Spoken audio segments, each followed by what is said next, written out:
First round AWM নিয়ে সামনে বল মেরে দেবো। তোমরা দেখো সামনে उसको मारती है।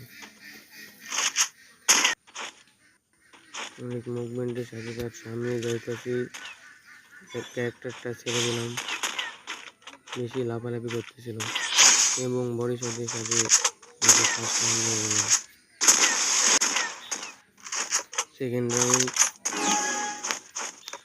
রাউন্ড সামনে যেতে যাইতে দেখলাম ওখানে লাগলো না, সামনে একটা স্ল্যাশ মারলাম, তারপরে ড্যামেজ শটের কারণে মারা গেল।